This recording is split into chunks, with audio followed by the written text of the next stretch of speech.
Hello everyone. So continuing from the previous series parallel resistance video, let us have a look at the third sum of this particular type. तो third वाले सम में इसके across equivalent resistance निकालना है। तो अब ध्यान से देखेंगे ये 30 और 20 एक साइड से तो कनेक्ट हो रहे हैं, बट बिकॉज ये ब्रांच निकला है इसलिए ये सीरीज में नहीं है।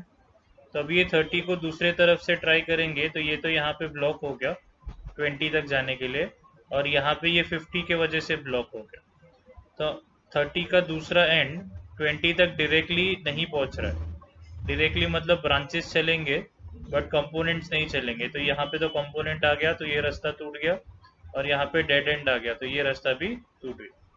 तो इसलिए ये दोनों में ना सीरीज है ना पैरेलल है। वैसे ही 20 और 5 का ट्राई करेंगे तो भी आपको कुछ नहीं मिलेगा, क्योंकि 20 जो है उसका एक एंड यहाँ से कनेक्टेड है बट बीच में से ब्रांच निकल गया।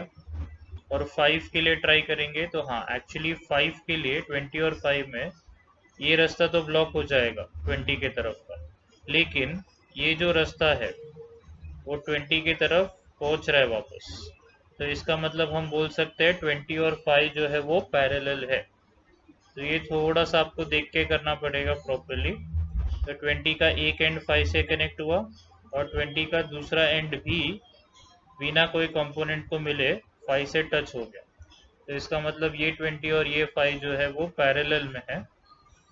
सेम तरीके से देखा जाए तो ये 30 और 50 का एक एंड कनेक्ट हो रहा है, और ये 50 का दूसरा एंड भी 30 से कनेक्ट हो रहा है बिना कोई कंपोनेंट से मिले। तो इसलिए ये 30 और 50 भी पैरेलल है और 20 और 5 भी पैरेलल है। मैंने इसमें एक ही स्टेप में कर दिया, आप स्टार्टिंग में इसे अलग अलग कर सकते हैं।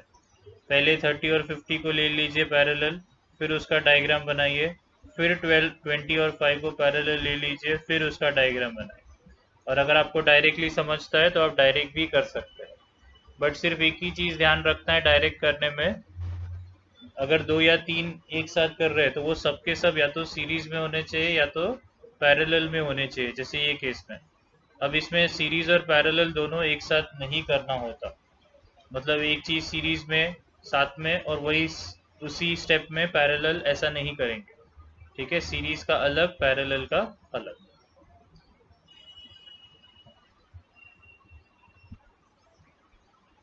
आगे बढ़ते हैं। तो 30 और 50 जो है वो पैरेलल मिल गया, और 5 और 20 जो है वो पैरेलल मिल गया। तो 5 और 20 को सॉल्व करेंगे, 20 इंटू 5 अपॉन 20 प्लस 5 तो 4 मिलेगा। वैसे ही 30 और 50 में 30 इंटू 50 अपॉन 30 प्लस 50 करेंगे तो 18.75 मिलेगा।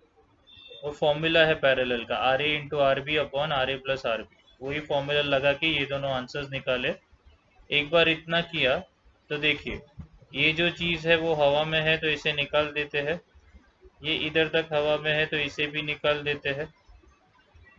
अब ये चीज़ भी हवा में है, ये दोनों जगह को खाली छोड़ दिया मैंने, ओपन सर्किट किया इसलिए वो ओपन हो गया है।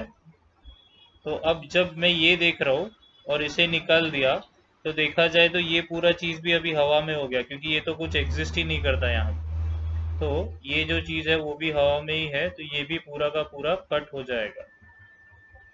अपना डायग्राम ऐसा दिखेगा, ये चीज़ ऐसा ट्रायंगल के जैसा, और ये दोनों में ये एंड इससे डायरेक्टली कनेक्टेड है, कोई ब्रांच है नहीं यहाँ पे। तो ये दोनों जो है वो सीरीज में है, और क्योंकि अभी एक ही बचेगा तो वही हमारा आंसर है।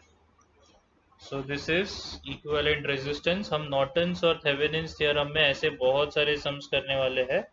तो अभी एटलीस्ट आपको 70-80% तक भी क्लियर हुआ है तो काफ़ी है। आगे बढ़ते हैं, let's move on to the next topic now, which is Norton's theorem.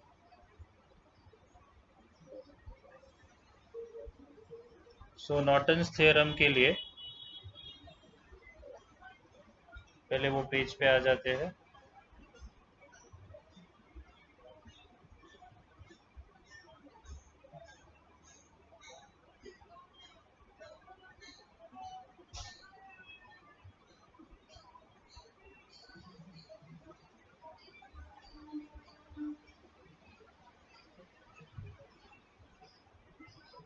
तो ये है थेवेनिन वाला, थेवेनिन हम थोड़ी देर बात करेंगे।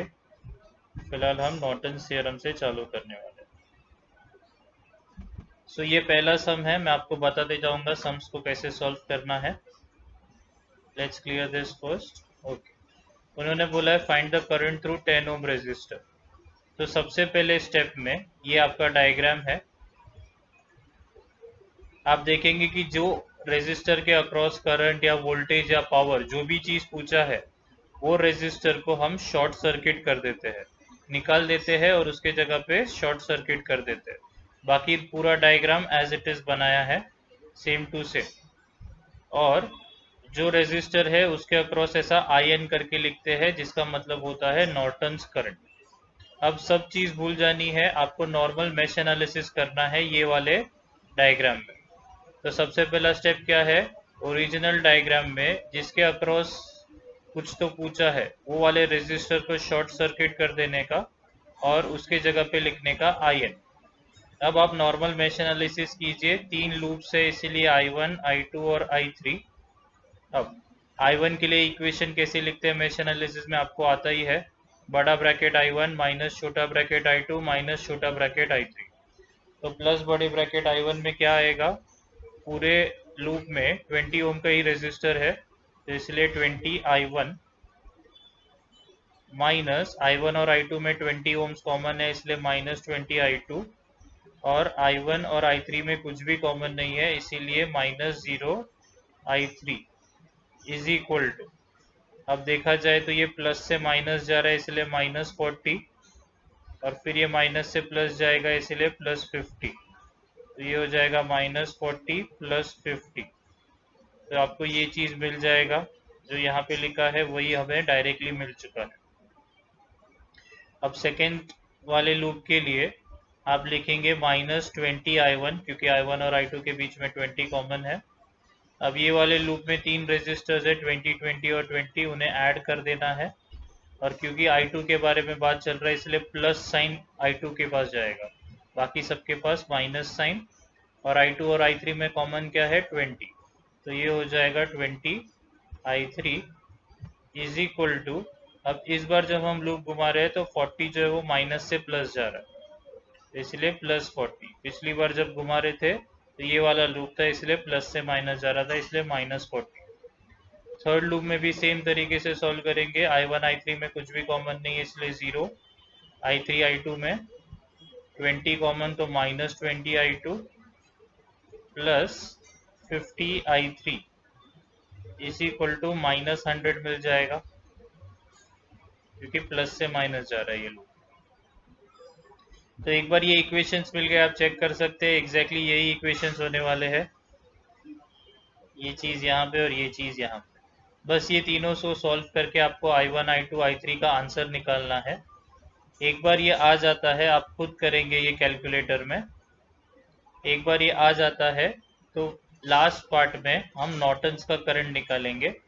अब हमने आयन यहाँ पे अज्यूम किया है और देखा जाए तो ये जो ब्रांच है इसमें सिर्फ I1 फ्लो हो रहा है, इसलिए जो भी I1 का आंसर है वही हमारे आयन का आंसर होने वाला है विच इज 0.81 एम्पियर्स।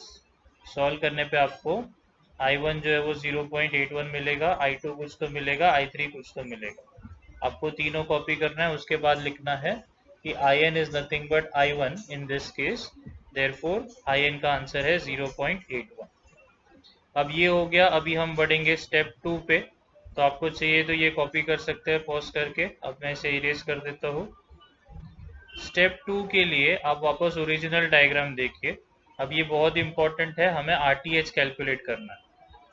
तो मैं यहीं पे वापस आपको डायग्राम बना के दिखाता हूँ। जब भी RTH कैलकुलेट करते हैं तो जहाँ जहाँ वोल्टेज सोर्स दिखेगा उसे शॉर्ट सर्किट कर देंगे, जिसके अक्रॉस ढूंढने को बोला है वो रेजिस्टर को जगह पे RTH लिखेंगे उधर ओपन सर्किट करके।